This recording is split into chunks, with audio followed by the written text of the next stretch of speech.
केकरा खातिर तमन्नाने महत्वकारी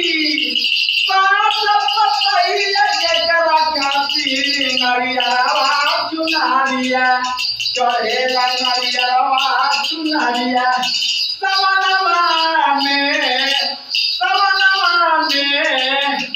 केकरा खातिर